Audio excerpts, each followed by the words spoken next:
हरे कृष्णा। नमः विष्णुपदाय कृष्णप्रेष्ठाय भूतले श्रीमते भक्ति वेदांत स्वामिनिति नामिने। नमस्ते सारस्वती देवे गौरवाणी प्रचारिणे निर्विशेष शून्यवादी पाश्चात्य देशतारिणे। जय श्री कृष्ण चैतन्य प्रभु नित्यानंद श्री अद्वैत गदाधर शिवासादि गौर भक्त वृंद। हरे कृष्णा कृष्णा कृष्णा हरे हरे, हरे राम राम राम हरे हरे। हरे Krishna. So we welcome you back to the fifth day of this course, Self-Evaluation Tools on the Part of Bhakti, Part 3. So yesterday, we successfully completed the third chapter of this book, Madhurya Kadambini, the Tritiya Amrita Vrishti on Anartha Nivritti. So it was an elaborate discussion that we had. Hope it was of practical use for all of you. And I will do a very quick, we will see the various themes that we have discussed in this chapter. Just now it's not even a quick recap, it's just the themes, we will touch upon the themes. So we started by discussing the four kinds of anarthas, dushkritotta, sukritotta, bhaktiotta and aparadotta anarthas. And then we understood that how offenses are not in the categories of sins, like especially in terms of the seva aparads, even if inadvertently some mistake is done, that is not taken very seriously. Then, but the aparads, the nama aparads or the holy name offenses committed towards the holy name are extremely severe, and we discussed about three of them. We discussed one was Vaishnava Ninda, another is misunderstanding the position of Vishnu and the demigods, and the third was criticism of scriptures. In this way we discussed three of them in reasonably elaborately. We discussed these three offenses. Then we discussed about the fourth kind of anartha, which is anartha arising from practice of bhakti, bhaktiotta anarthas, which manifest in the form of pujala pratishta. So we discussed about this. And then we discussed about the stages in nullification of the anarthas, how they manifest in the form of ekadeshavartini, bahudeshavartini, prayiki, purna and atyantiki.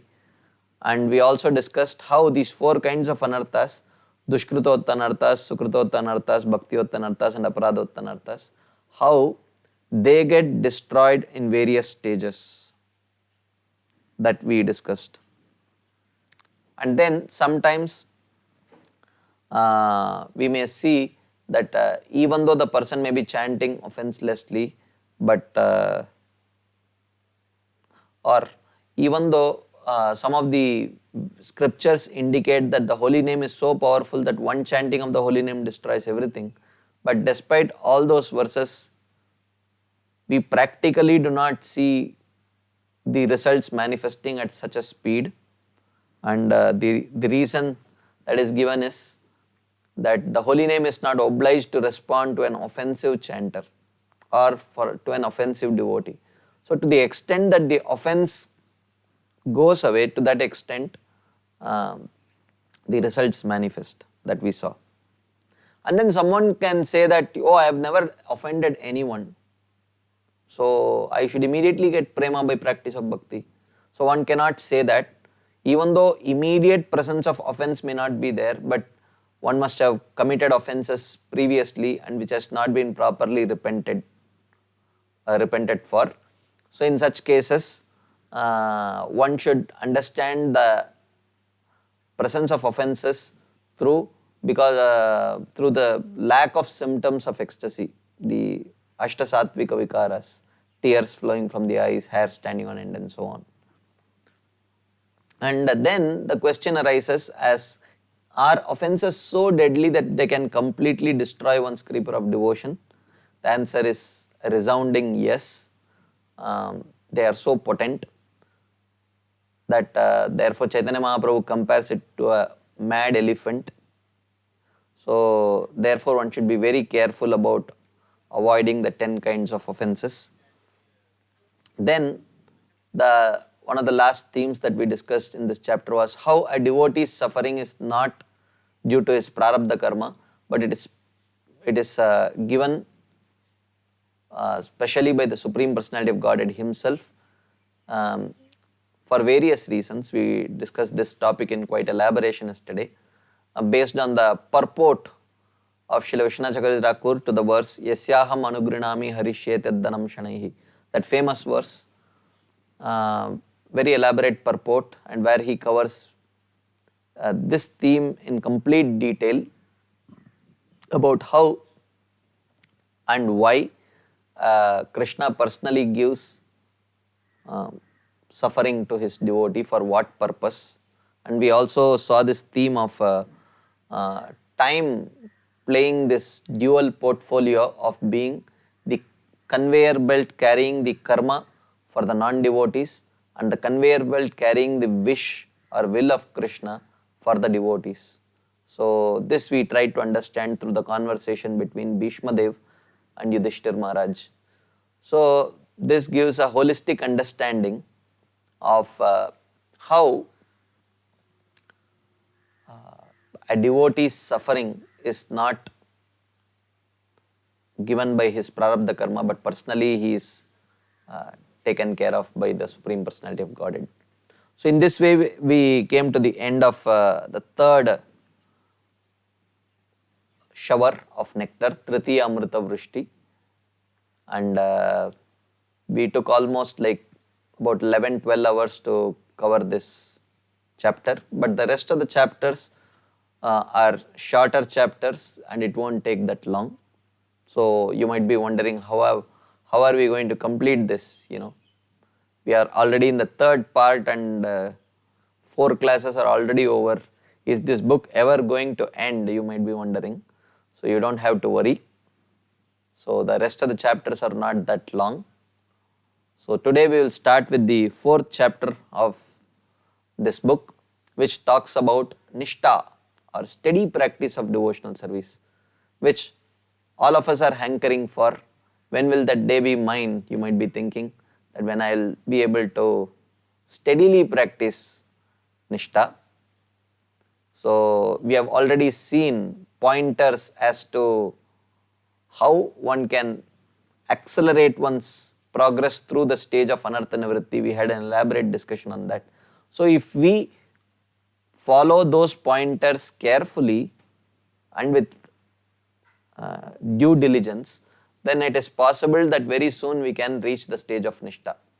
So today we will discuss this stage of Nishtha. So we see that Nishtha actually appears between Bhajana Kriya and between Bhajana Kriya and Nishtha is Anartha Nivritti. So we say Shraddha, Sadhu Sangha, Bhajana Kriya, Anartha Nivritti and Nishtha. So actually in our previous discussion, when we were discussing Bhajana Kriya, we saw that there are 2 types of Bhajana Kriya. Anishtita Bhajana Kriya and Nishtita Bhajana Kriya, or unsteady devotional service and steady devotional service.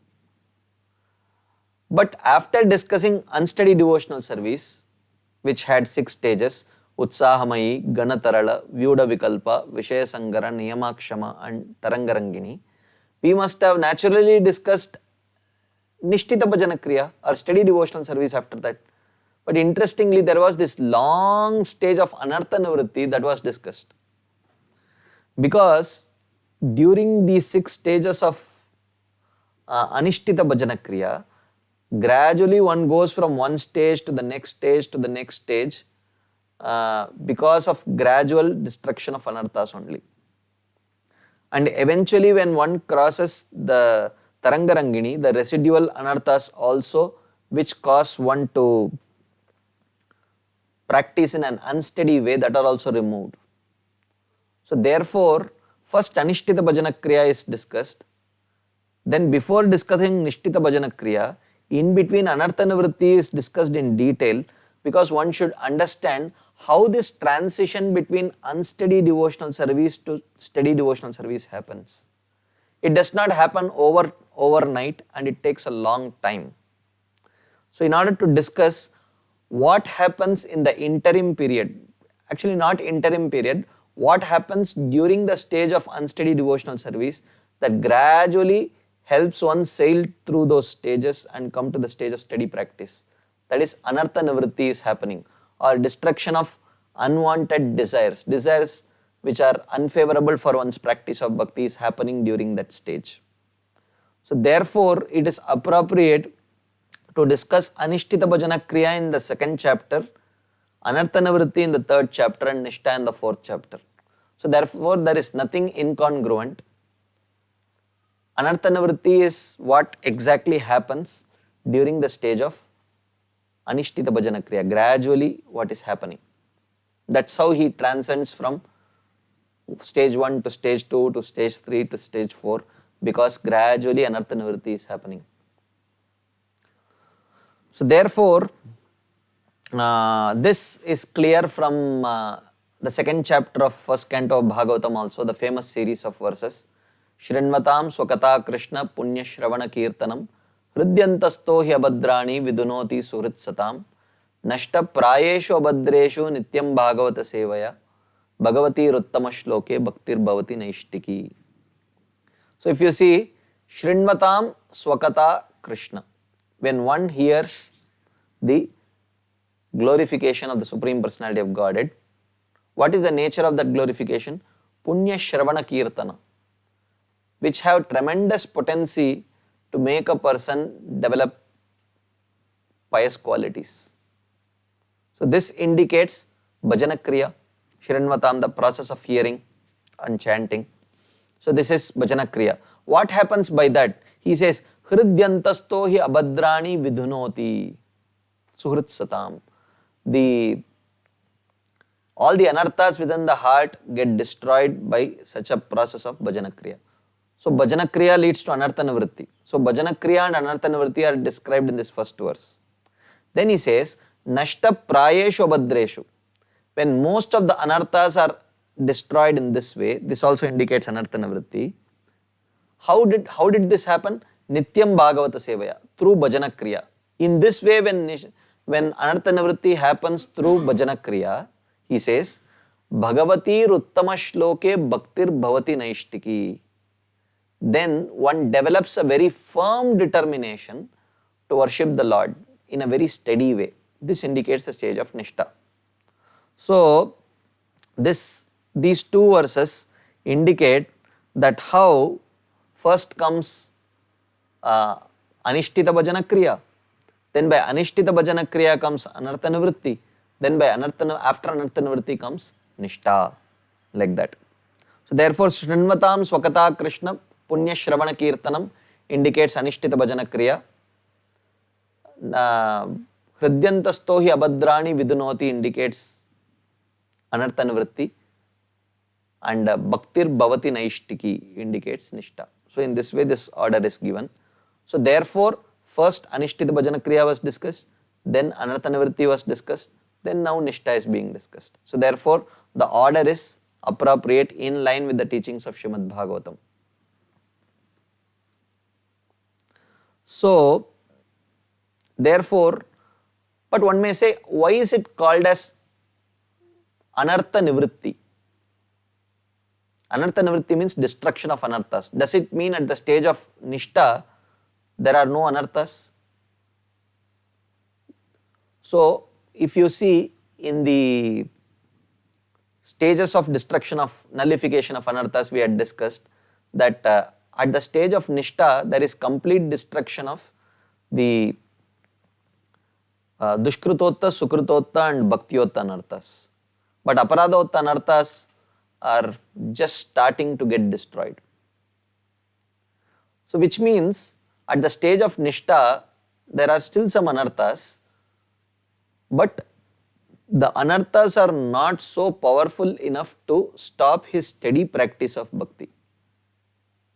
So it will not affect his steady practice of bhakti. That is why this Anartha Nivritti actually indicates Prayiki Anartha Nivritti, not Atyantiki Anartha Nivritti. That is why the word Nashta Prayeshu Abhadreshu Nityam Bhagavata Sevaya is used. The word Prayeshu is used there, which means almost destroyed, Almost means destroyed to such an extent that the residual anarthas will not affect his steady practice of bhakti.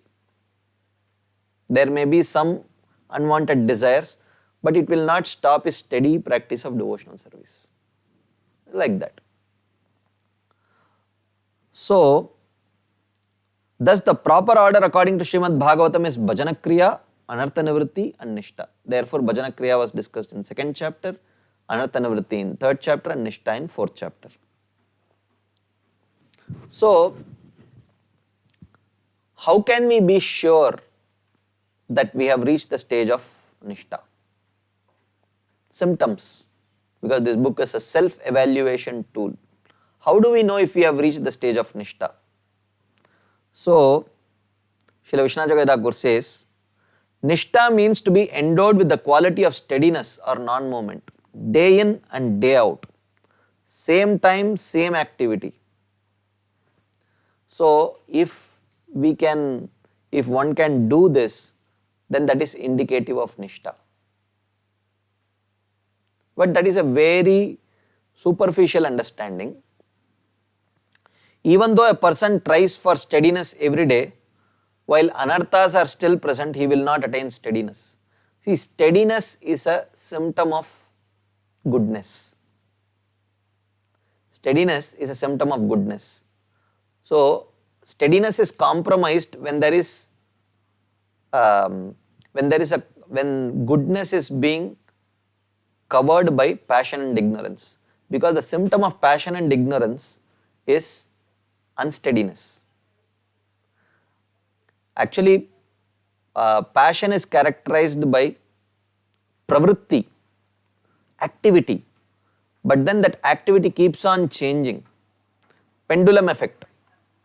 Bhoga tyaga, bhoga tyaga, bhoga tyaga. This kind of symptom is symptomatic of Rajogun. So therefore, even though constant activity may be seen in a Rajoguni person, but that activity need not be steady. There might be a constant change of activities. So this is symptomatic of Rajogun, and Tamogun is symptomatic of inaction actually. Aprakasho apravrittischa pramado moha evacha, Bhagavad Gita says. Tamasyetani jayante vivrude kurunandana. So the nature of tamas is apravritti. Apravritti means laziness, there is inaction, non-performance of activity. What to speak of steady performance? So goodness is characterized by steady performance, rajas is characterized by performance but unsteady, and tamas is characterized by non-performance.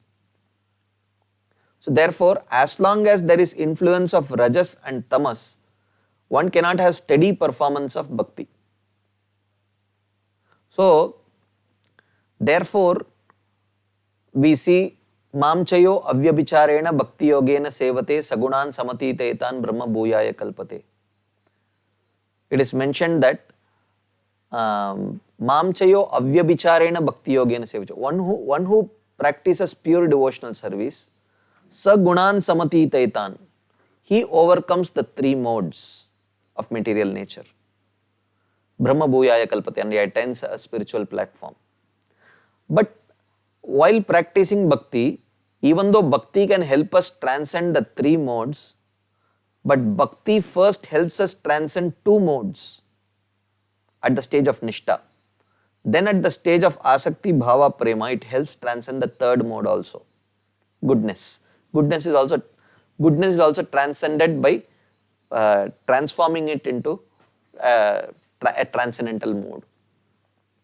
So therefore, at the stage of nishta, it is characterized by absence of rajas and tamas and a predominance or almost complete goodness.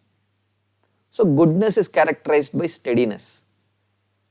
So therefore, the presence of rajas and tamas is symptomatized by these five. How does the presence of rajogun and tamogun manifest in a sadhaka's life? While he is practicing sadhana, how can he identify the presence of rajas and tamas in his practice? that is indicated by these 5 obstacles. They are Laya, Vikshepa, Apratipatti, Kashaya and Rasaswada. Laya means sleep. We will see this in little more detail. Vikshepa means distraction. Apratipatti means indifference or disinterest in spiritual topics. Kashaya means tendency towards bad habits. And Rasaswada means taste for material enjoyment.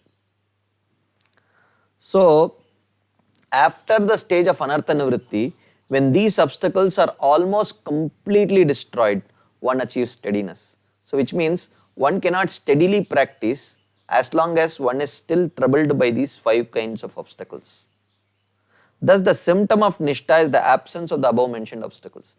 So, if very simple tool that Srila Vishwanath Chakravarti Thakur is giving here to evaluate whether we have reached the stage of Nishtha is, if you are not troubled by these 5, this indicates that you have reached Nishtha. So, let us try to see what are these 5 obstacles. He says, Laya. What is Laya? Laya refers to the tendency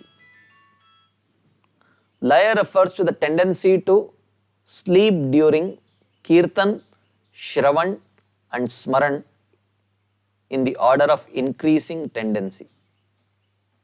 So, generally it is difficult to sleep during Kirtan, and so many are, and there are musical instruments. There is a good chance of being absorbed. So many devotees are singing, there is some tune to it, there is some music to it, everything is there, it's very difficult to sleep. But during a Bhagavatam class, it is difficult to stay awake.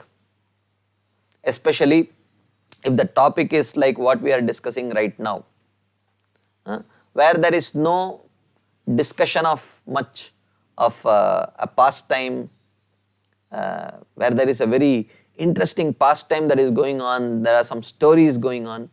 So, I won't be surprised if at least 50% of the audience are sitting in front of the screen and probably dozing already. So, in Kirtanam, the influence of Laya is minimal. In Shravanam, it is more. But in Japa, Smaranam, so Japa, even in Bhakti Rasamrita Sindhu, if you see, is Smaranam, comes under the category of Smaranam, Nama Smaranam. So Japa. So in Japa, it is most difficult to stay awake, because it is same monotonous mantra again and again and again and again we have to chant. At least in Shravanam, there is some variety. Every speaker brings with him a different variety, a way of rendition, his own idiosyncrasies. At least there is something amusing when you sit in front of a speaker hearing Bhagavatam class. If not for the subject matter, then at least, the way he presents, the way he moves or does not move, or there is something amusing to keep us awake. But in Japa, even that is not there. So he says that Laya refers to the tendency to sleep during Kirtan or Shravan or Smarana or Japa in the order of increasing tendency. So we feel increasingly more sleepy during Japa, little less sleepy during hearing, and very little less sleepy during actually Kirtan. So therefore, Laya is the first obstacle. So if we can ask ourselves, if we are troubled by sleep indicates disinterest in one sense, influence of mode of ignorance. So while performing either Kirtan or Shravan or Japa, this indicates that our Anartha Nivritti stage is not complete, and still the influence of Tamogun is still there. So we have not yet reached the stage of Nishtha. So this is the first symptom of not yet reaching the stage of Nishtha. Second is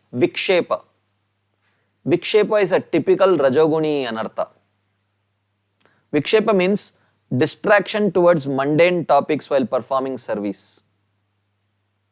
That is, gossiping while doing japa, or checking WhatsApp messages while doing your japa or hearing. Like someone was showing me one of his WhatsApp messages. So recently they have discovered something called as japa gloves.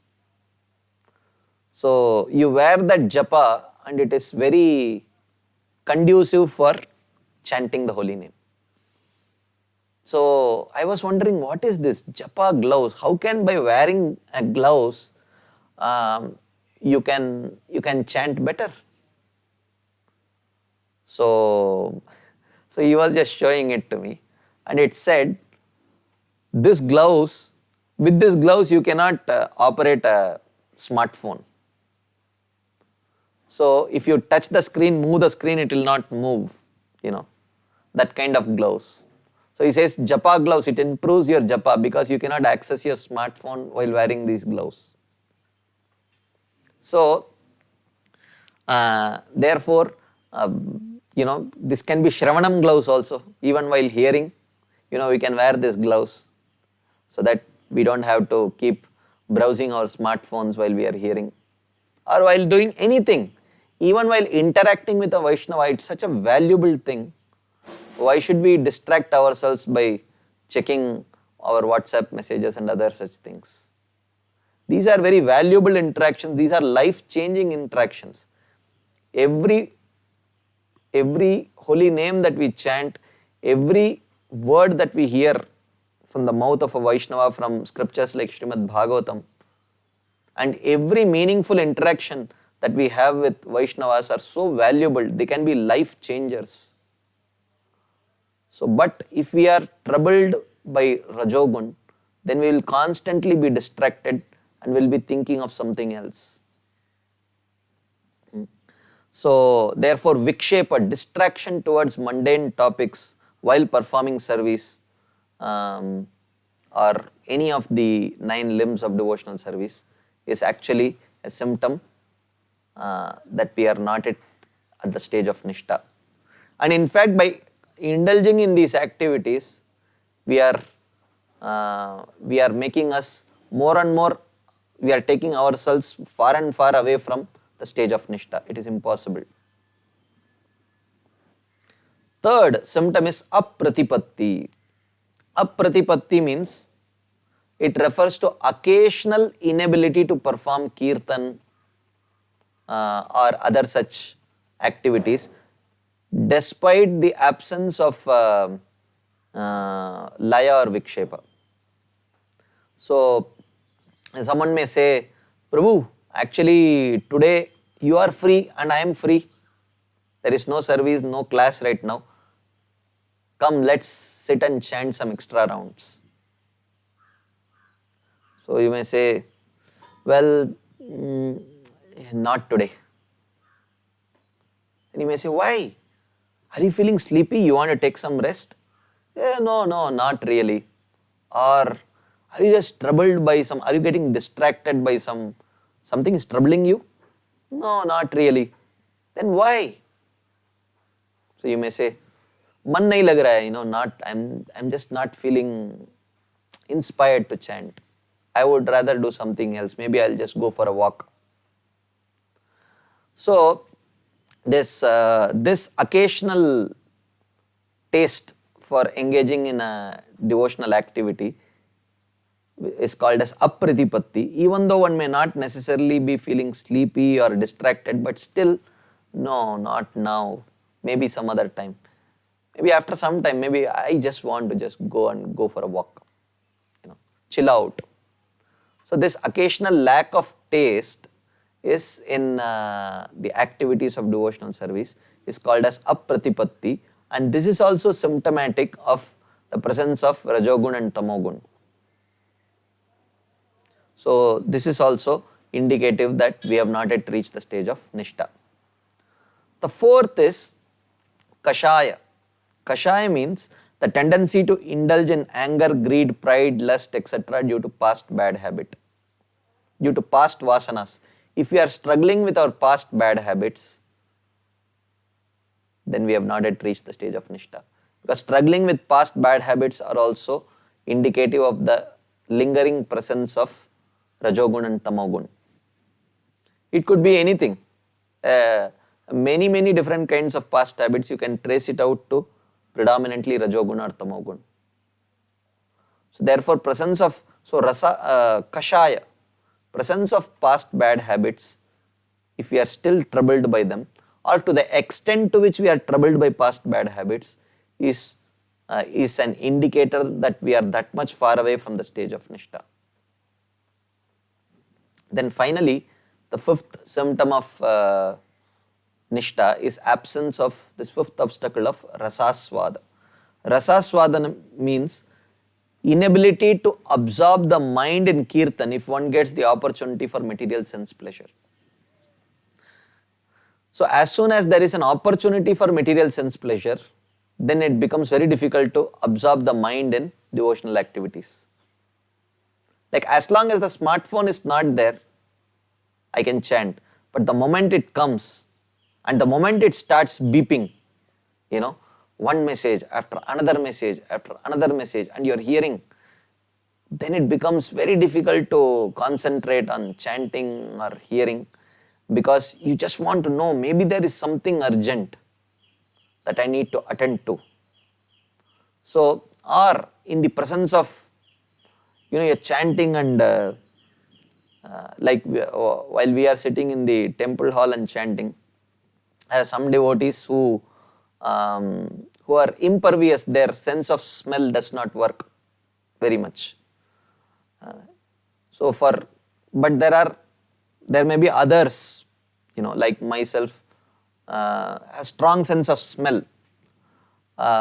Even though the kitchen is little far away from the temple hall, but still early in the morning while we are doing japa, from the smell of the chawns that is added in the oil, I can guess what would be the breakfast that is getting cooked in the kitchen. So immediately as soon as that smell comes and enters the nostrils, just like the four Kumaras became transformed, Tasya Ravinda Nayanasya Padaravinda Kinjalka Mishra Tulasi Makaranda Vayu Antargatasva Vivarena Chakara Tesham Sankshobam Akshara Jusham Apichitta Tanvo. Even though they were Akshara Jusham Api, they were completely absorbed in Brahman.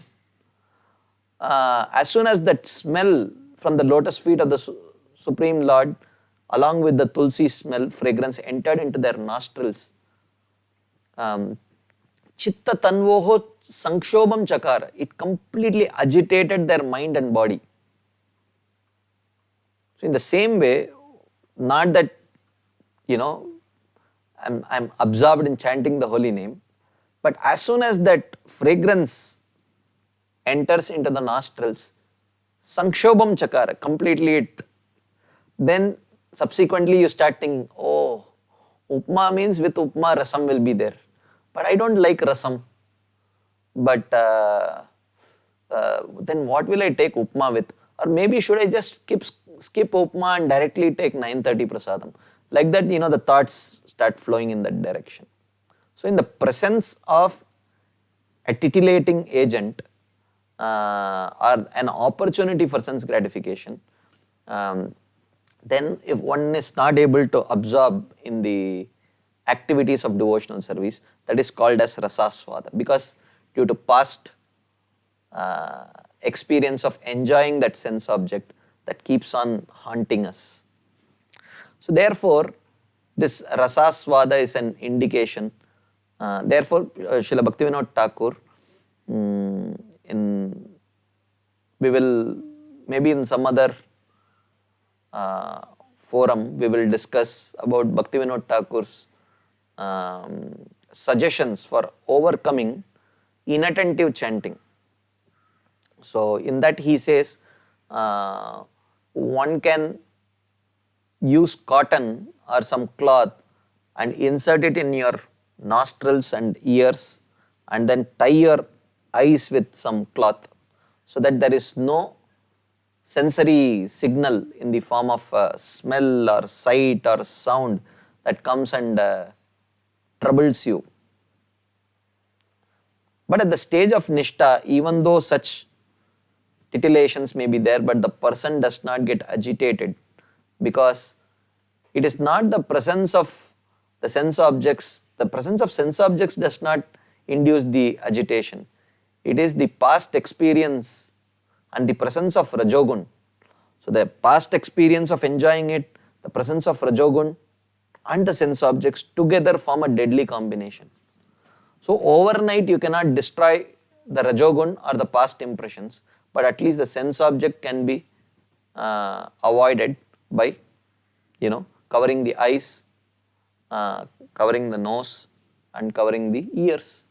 So that way at least we are protected from, and unless someone opens our mouth forcibly and shoves in some prasadam, tongue will be just engaged in chanting the holy name. So therefore these three at least if we can protect, this is one of the things that is recommended. So these five obstacles of laya, vikshepa, apratipatti, kashaya and rasaswada, presence of these five obstacles indicate that we are not yet ready for nishtha. So therefore it is mentioned, we saw Shrinvatam Swakata Krishna Punya Shravana Kirtanam Hrudyantasto hi abhadrani vidunoti suratsatam. That how after bhajana kriya comes anartha nivritti. Hrudyantasto hi abhadrani vidunoti. Then nashta prayeshu abhadreshu nityam bhagavata sevaya. In this way, after most of the anarthas are destroyed by bhajana kriya, Bhagavati Ruttama Shloke Bhaktir Bhavati Naishtiki. One develops a strong determination to steadily practice bhakti. Then what happens at that stage? Tada, when one reaches nishtha, rajas tamo bhava kama lobhadayasche cheteter anaviddam sthitam sattve prasidati. So then tada, at that point of time, rajas tamo bhava, the influence of rajogun and tamogun. How do we know the influence of rajogun and tamogun? Kama lobhadayasche, which are symptomatized by the presence of kama, lobha, moha, mada, matsarya, etc. Or these five symptoms of laya, vikshepa, apratipatti, kashaya and rasaswada. These also indicate the presence of rajogun and tamogun. But at the stage of nishtha, tada rajastamo bhava kama lobhadayasche cheteter anaviddam. The consciousness is purified of this influence of lust, anger, envy, greed, which are born out of rajogun and tamogun. Sthitam sattve prasidati, and the person is situated on the platform of sattva. He becomes situated on the platform of sattva. On the platform of sattva, steady practice is possible, not otherwise. So therefore, here the word cha is used in its collective sense to refer to all of the unwanted qualities. As in, tada rajastamo bhava kama lobha adayas cha e. Cha indicates not just kama lobha, but all the other unfavorable qualities are gone and all favorable qualities which are symptomatic of mode of goodness, they manifest. Thus, in the stage of nishtha, the mode of ignorance and passion are no longer present. No longer present means what? He says, however, the words etair anaviddam. Anaviddam means not, anaviddam does not indicate absence. Anaviddam indicates it does not influence that person.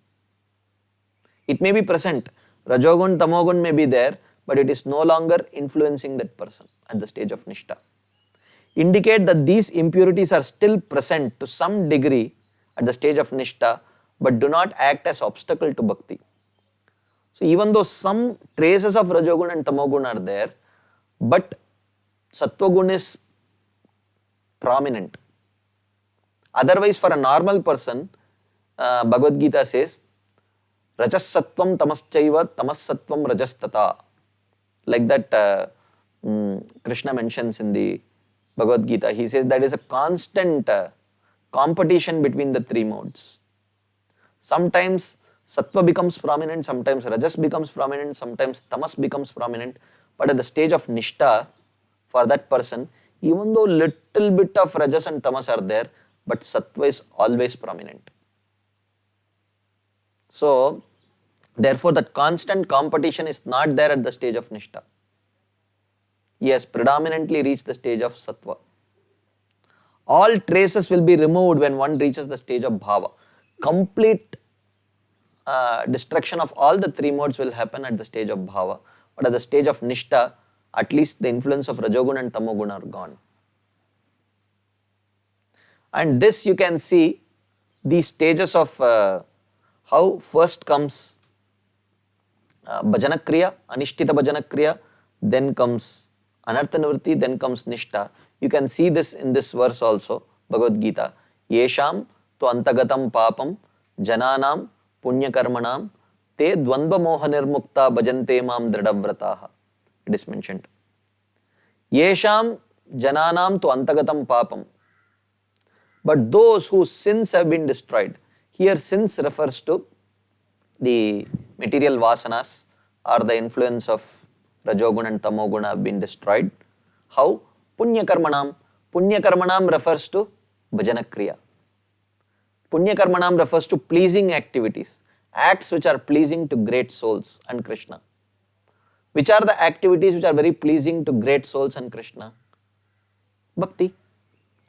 So, here punya karmanam refers to bhajana kriya.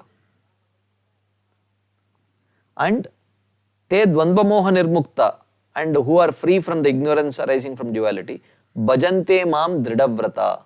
Dridhavrata bhajan. Bhajan means worship. But what is the nature of that worship? Bhajan indicates bhajana kriya. But how is this bhajana kriya different from the bhajana kriya mentioned before? He says that this bhajana kriya is characterized by the words dridhavrataha. Dridhavrataha means firm, determined, fixed practice. So in this way, this verse also indicates punya karmanam refers to anishtita bhajana kriya, antagatam papam and dvandva moha nirmukta indicates anartha nivritti, and bhajante mam dridhavrata indicates nishta. So therefore he says, by punya karmanam, what happens? Antagatam papam happens and dvandva moha nirmukta happens. What is the result of antagatam papam and dvandva moha nirmukta? He says, bhajante mam dridhavrata, worship of Krishna with determination and steadiness. This is nishta. So therefore, there is anishtita bhajana kriya, anartha nivritti and nishta. This is what is the teaching of Bhagavad Gita also. So now, the point is, so we have seen that how during the stage of nishta, these 5 kinds of obstacles are there which indicate the presence of the deep influence of rajogun and tamogun. There is a constant competition going on there. But we should understand how can we overcome these 5 influences and reach the stage of nishta. It is mentioned, nishta can be attained only when one overcomes the 10 offenses. So we see that there is aparad nam, then there is namabhas, then there is shuddha nam, then there is bhava nam, and then there is prema nam. There are 5 stages of chanting the holy name by devotees. So there is aparad nam. So when we are chanting while not consciously trying to avoid the 10 offenses, then it is called as offensive chanting. So for a person who is chanting offensively, he cannot reach the stage of nishta. In fact, it is said, namabhas also is a stage which is reached before one reaches the stage of nishta. So as they say, even in the secular world, there are 4 stages of progress. Expertise, 4 stages of attaining expertise. The lowest stage is unconscious incompetence.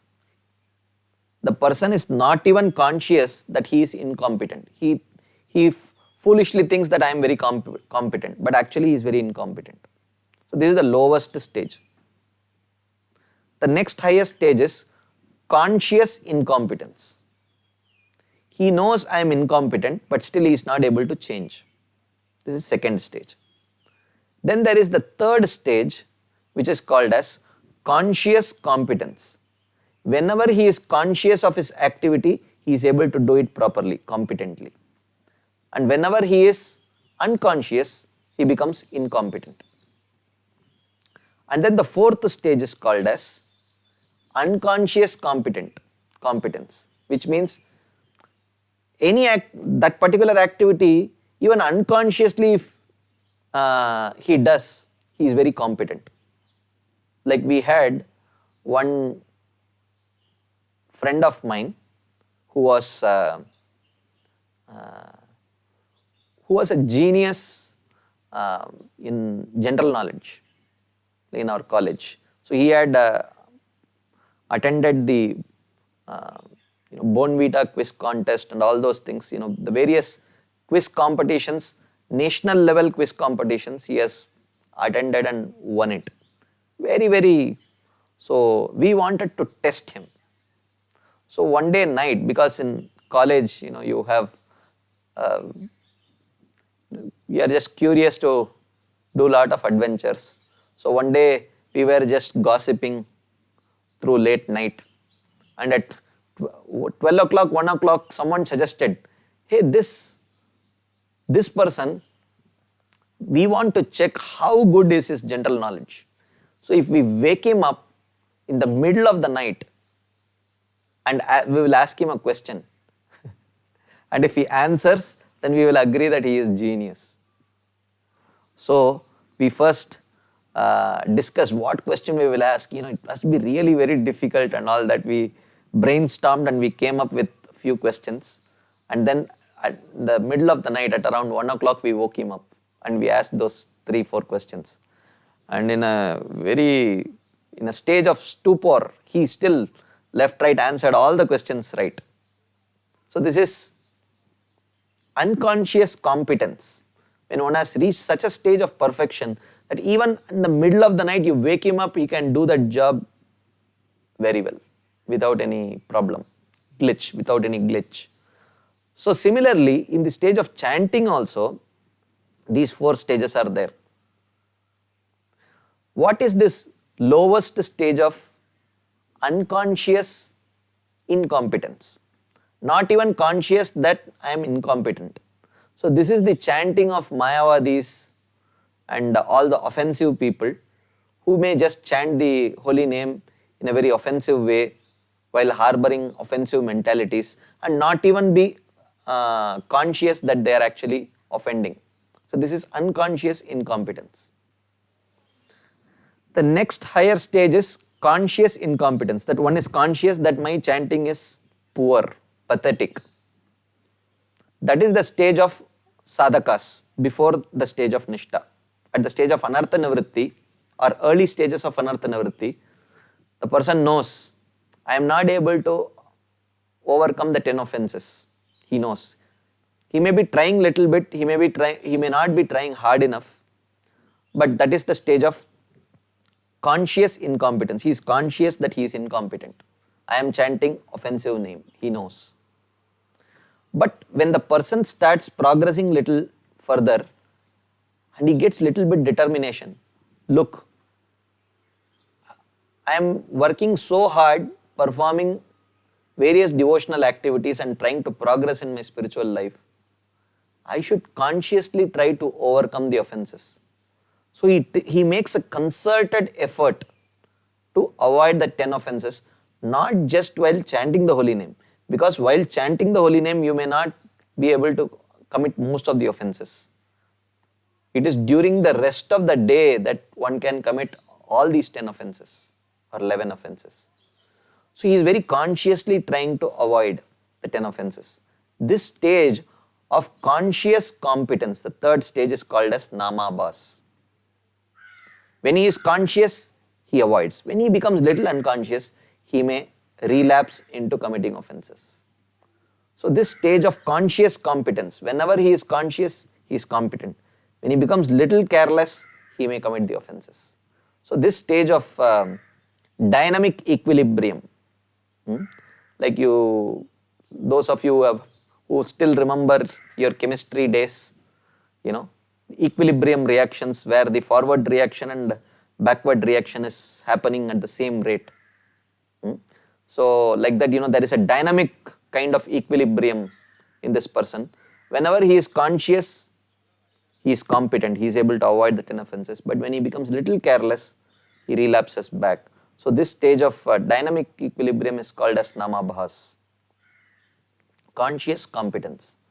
But when he reaches a stage where constantly practicing this namabhas, at some stage he becomes unconsciously competent.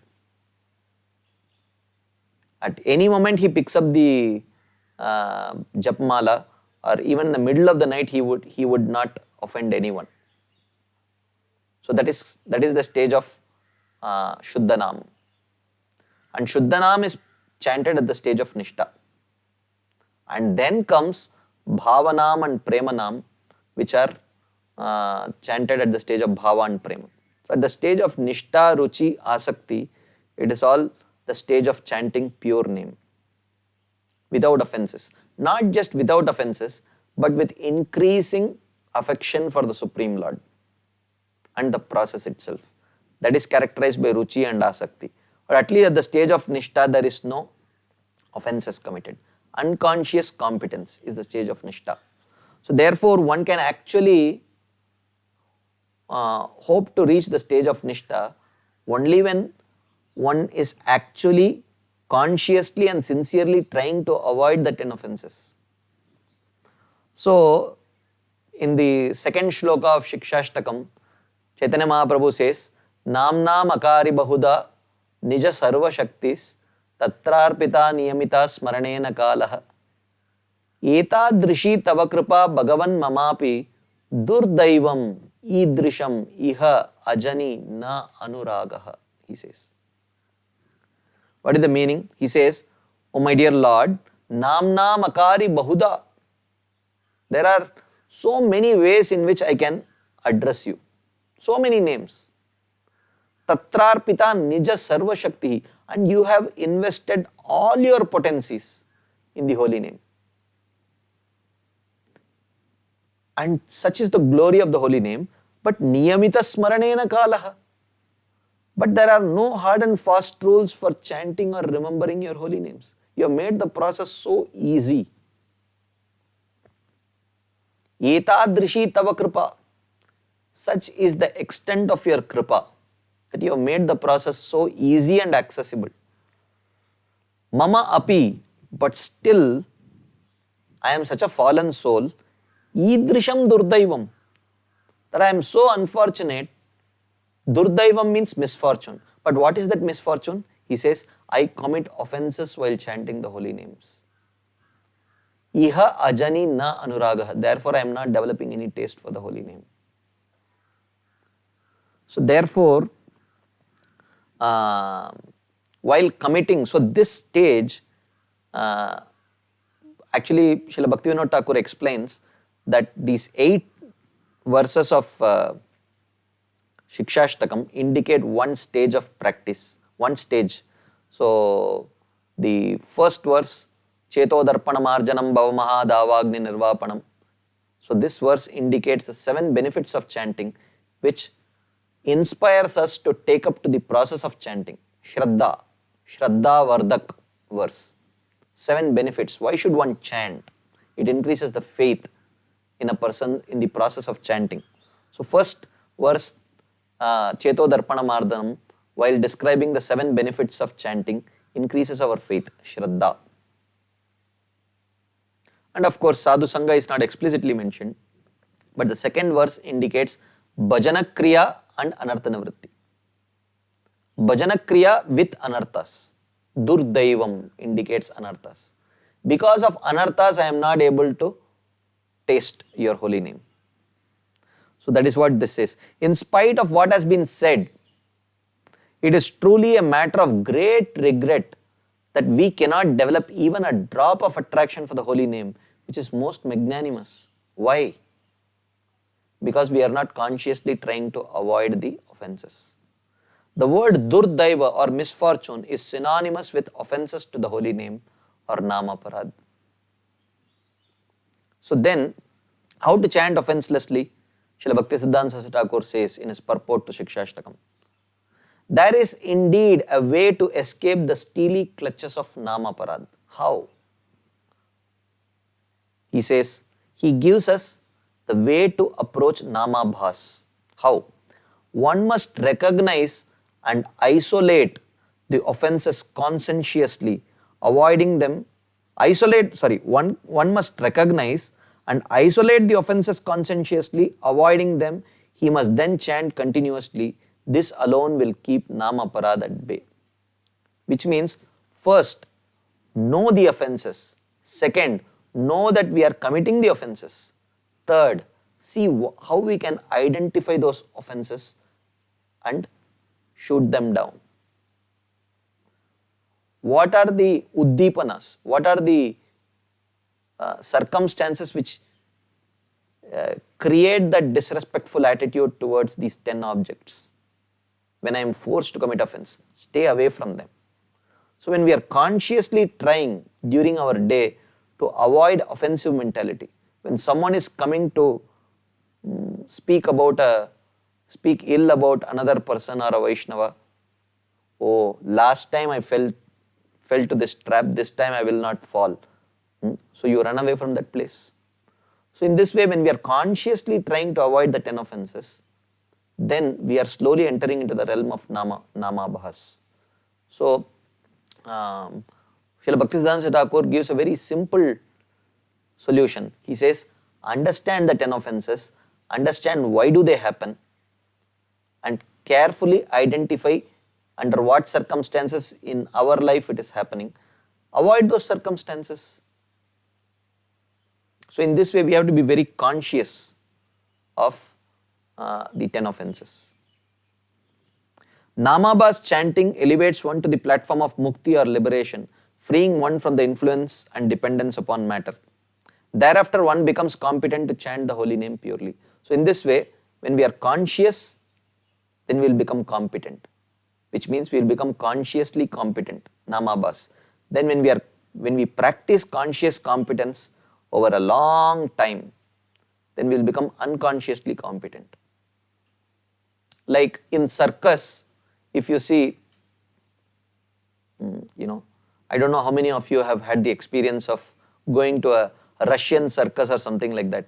They have these trapeze, flying trapeze, where these, men and women, they are just swinging on the trapeze, which is like, way, very high on top, and then, the people are thrown around and the other person catches it in mid-air.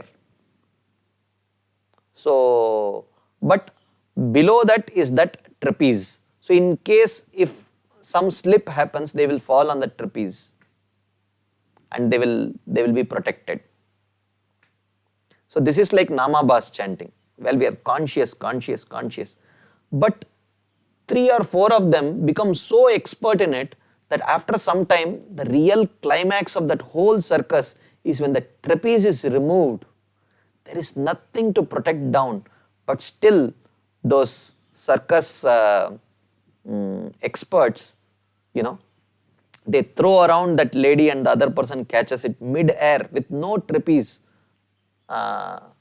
with no safety net to catch below. But still, they are so perfectly practiced that they don't, it is always a success. So that is Shuddhanam. When even unconsciously, when we get up, we can chant, and when we interact with people or things, we are not offensive because it has We have rewired our heart completely. We have completely cleansed our heart and rewired that heart in such a way that our inner wiring itself is completely non-offensive. So, but that comes by practice only. So, all these opportunities provided to us by the Supreme Lord indicate the unlimited perennial flow of His compassion. Simply chanting the principal names of God brings about the highest and the only real benediction to all humanity, which is Krishna Prem. Then, when one overcomes these offenses or offensive mentality and reaches the stage of Shuddhanam, then he says the third. So first is Shraddha, first verse is Shraddha, Cheto Darpana Marjanam. Second is Namna Makari Bahuda is Bhajana Kriya and Anartha Nivritti. Then after Anartha Nivritti comes Nishta, and Nishta is indicated by the verse Trinadapi Sunichena, Tarorapi Sahishnuna, Amanina Manadena Kirtaniya Sadahari. So, one who thinks himself lower than the grass, who is more tolerant than a tree, and who does not expect personal honor, yet is always prepared to give all respect to others, can very easily always chant the holy name of the Lord. So this manifestation of these four qualities of humility, tolerance, giving respect to others, and not expecting any respect in return are symptomatic of the stage of Nishta, which means are symptomatic of the stage in which the influence of Rajogun and Tamogun is not there. So, humility is a quality which can naturally come in a person who is predominantly Sattvaguni.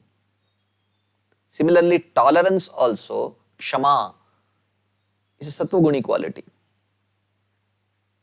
And of course, tolerance can also be Rajoguni or Tamoguni under some circumstances. Like for example, even Kshatriyas who may be predominantly Rajoguni can tolerate physical extremes. That tolerance is there. But this tolerance that is being spoken of here is predominantly Sattvaguni tolerance. And Amanina Manadena indicates absence of Rajogun. One always wants to be glorified and does not want to respect others. It's a symptom of presence of Rajogun, strong Rajogun. So, because tada rajastamo bhava kamalobhadayasche chetayete rana viddam sthitam sattve prasidati. Because the influence of Rajogun and Tamogun are gone, therefore the person is able to exhibit these qualities. And under such circumstances, one can chant continuously. Continuously, steadily doing anything requires a lot of Sattvagun. Therefore, Nishta is symptomatic of that kind of Kirtaniya Sadahari, continuous chanting.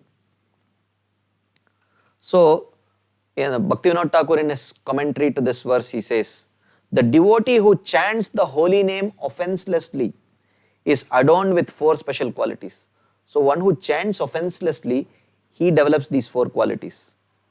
A natural meekness and humility because of his complete detachment from matter. Because he is detached from matter, he is able to exhibit this complete meekness and humility. Second, a pure compassion which is unencumbered by envy. So what we see as tolerance is the external manifestation of another internal quality which is compassion. Compassion and lack of envy is actually giving him the strength to tolerate. Even though some living entities may be troubling him, but because he is deeply compassionate, he is able to tolerate it and forgive that person. And a spotless heart free from mundane false prestige. Therefore, he is able to be Amani, not expecting any respect, because his heart is completely free of false prestige. And Manada, he is able to give respect to everyone, also because he is free from the influence of Rajogun. Okay, so we will further continue this discussion on Nishta tomorrow because it's already time.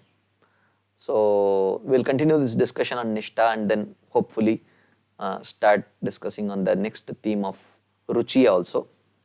So I will do a quick recap of what we have seen because I don't have time to summarize what we have seen today. So tomorrow I will recap and then we will continue with this discussion on Nishta. So thank you very much for your patient listening. So hoping for your association again tomorrow. Hare Krishna. Srila Prabhupada ki jai. Srila Vishwanath Chakravarti Thakur ki jai. Shri Madhurya Kadambini ki jai. Hare Krishna.